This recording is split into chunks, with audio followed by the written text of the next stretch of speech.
ప్రభుత్వం సానుకూలంగా స్పందిస్తుందని చెప్పి మేము అనుకుంటా ఉన్నాం.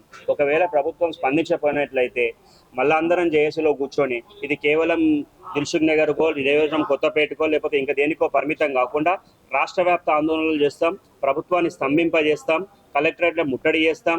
ఏ విధంగా అయితే గద్దెను ఎక్కించినామో గద్దెని దింపడం కూడా మాకు తెలుసు కాబట్టి ఖచ్చితంగా ఆ విధంగా ముందుకు పోతాం. అంటే ముఖ్యంగా మీరు ఏ డిమాండ్ గురించి మీరు పోరాడుతున్నారు? ముఖ్యమైన డిమాండ్ ఏంటంటే జాబ్ క్యాలెండర్ సమయానికి రావాలా, 2 లక్షల ఉద్యోగాలు వాళ్ళు ఇస్తానది రావాలా, ఫిజికల్ ఎడ్యుకేషన్ ఉద్యోగాలు వాళ్ళు ఇస్తానది రావాలా. ఏది రాకుండా మేము కేవలం 5,000 ఉద్యోగాలు ఇచ్చి చేతులు కడుక్కుంటామని కాదు.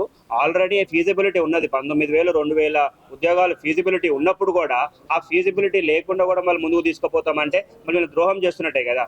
కాబట్టి ఖచ్చితంగా ఉన్న వేకెన్సీలను మేము కొత్త వేకెన్సీలను క్రియేట్ చేసి ఉద్యోగం ఇవ్వమని చెప్పడంలా, ఆల్రెడీ ఉన్న వేకెన్సీలను భర్తీ చేయమని చెప్తా ఉన్నాం. దానికి కూడా వాళ్ళు ఒప్పుకోకపోతే then the things will be in a different way. నిరుద్యోగులు కావచ్చు, అలాగే స్టూడెంట్స్ కావచ్చు, ప్రశ్నిస్తే కేసులు పెట్టి లోన్ వేస్తా ఉన్నారు. దీని మీద సరే, ప్రశ్నించే కేసులు పెడతా అంటే మాకు న్యాయ పోరాటాలు తెలుసు, న్యాయ వ్యవస్థపై పూర్తి నమ్మకం ఉన్నది. ఇదే రేవంత్ రెడ్డి గారు ముఖ్యమంత్రి కాకముందు అనేక సార్లు ప్రశ్నించారు, అనేక సార్లు పోలీసులో అన్పార్లమెంటరీ లాంగ్వేజ్ కూడా మాట్లాడి ఇంట్లో కోసం మేము ముట్టిపోయిందంతాము అదిదంతాం అన్న మాట్లాడే వ్యక్తి ఇవాళ ముఖ్యమంత్రిగా ఉన్నారు. మేము అట్లయితే మాట్లాడట్లే. We are respecting the police, we are respecting the government. ఇక అతనికి దారి చూపించండి. ఆల్రెడీ ఈ తెలంగాణ రాష్ట్రానికి ఎట్లా పోరాటాలు చేయాలా, ఎట్లా చేయాలా అన్నది రేవంత్ రెడ్డి దారి ఆల్రెడీ చూపించారు. ఆ దారి పాత్ర అందరి దగ్గర ఉన్నది. ఇది కాకపోతే మేము ఏం చేయాలో మేము కూడా చెప్తాం. అన్ని చెప్పి చేయాల్సిన అవసరాలు ఎందుకుంటాయి? చెప్పి చేస్తే ఆపేస్తారు. కాబట్టి చెప్పకుండా ఎవరి ప్రణాళికలు వాళ్ళకు ఉన్నాయి. ఖచ్చితంగా we will go ahead in the way which will lead the government into the trouble. మా యొక్క ఆవేదన 5,000 పోస్టులు వేస్తామని చెప్పి సీఎం రేవంత్ రెడ్డి గారు ఒక ప్రెస్ మీట్లో, అలాగే డీజీ ఆనంద్ గారు కూడా ఒక ప్రెస్ మీట్లో చెప్పడం జరిగింది. 5,000 పోస్టులను దాదాపుగా 15 లక్షల మంది పోలీసు అభ్యర్థులకి ఒక్కొక్క పోస్టుకి 300 మంది పోటీ పడాల్సిన అవకాశం వస్తుంది.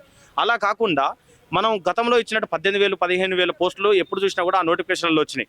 కానీ ఈ ప్రభుత్వానికి ఓటేసిన తర్వాత 2022 నుంచి ఇప్పటివరకు ఒక నోటిఫికేషన్ కూడా ఇవ్వని పరిస్థితిలో ఉన్నది.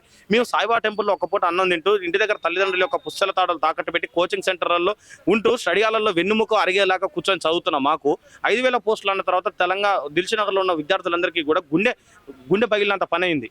దీనికి కారణం ఎవరు ప్రశ్నిస్తే నువ్వు ఆ పార్టీ ఈ పార్టీ అంటారు. నిరుద్యోగులు ఏ పార్టీ కాదండి. నిరుద్యోగులు అనేవాడు నిరుద్యోగిగానే మిగిలిపోతున్నాడు. ఈ తెలంగాణ తెచ్చుకున్న తర్వాత అత్యంత ఆగమైంది ఎవడనంటే ఈ తెలంగాణలో నిరుద్యోగి మాత్రమే. మేము ఎవరికి చెప్పాలి? ఇచ్చిన వినతి పత్రాలు చెత్తబుట్టలోకి వెళ్తున్నాయి కానీ వాటికి పరిష్కార మార్గంలో దొరకట్లేదు. మేము ఒక హోమ్ మినిస్టర్ని కలుతామంటే హోమ్ మినిస్టర్ని కలవలేని పరిస్థితి. మా బోర్డు చైర్మన్ ఎక్కడ ఉన్నాడో ఆ దేవుడికే తెలియాలి. డీజీపీ గారిని కలుతామంటేనే ఆంక్షలతో కూడుకున్న విషయం. మేము ఎవరి దగ్గరికి వెళ్ళాలి? మీ ఇక్కడ ప్రెస్ క్లబ్ పెట్టుకుంటే ఇప్పుడు అందులో ఇవ్వడానికి కూడా డబ్బులు లేని పరిస్థితిలో ఉన్నాం. మేము గ్రామీణ ప్రాంతంలో నుంచి వచ్చిన విద్యార్థులం అయ్యా రేవంత్ రెడ్డి గారు మా ఎందు దయ ఉంచి కూడా ఈ రోజు జరిగే మీటింగ్లో 5,000 పోస్టులు అనే మాట రానియకండి, మా గుండెలు పగులుతున్నాయి, మీరు ఎప్పుడు ఆ నోటిఫికేషన్తో ఇస్తారని. మీరు ఇవ్వకపోయినా పర్లేదు కానీ మా యొక్క గుండెలు రోధించేలాగా మీరు మమ్మల్ని బాధ పెట్టకండి అయ్యా. మీకు ఓటేసిన పాపానికి మా తల్లిదండ్రులు మీరు మమ్మల్ని కొడుతున్న లాఠీ దెబ్బలు చూసి ఇంటి దగ్గర కన్నీరు గారుస్తున్నారు. దయచేసి ఇప్పటికైనా మంచి నిర్ణయం తీసుకుంటారని, అలాగే వయో పరిమితిని కానిస్టేబుల్కి 36 సంవత్సరాలు, ఎస్ఐకి 38 సంవత్సరాలు, జీవో నెంబర్ 46 తొలగించి 19,000 పోస్టులతో నోటిఫికేషన్ వేస్తారని రేవంత్ రెడ్డి గారిని రిక్వెస్ట్ పద్ధతిలో కోరుతున్నాను.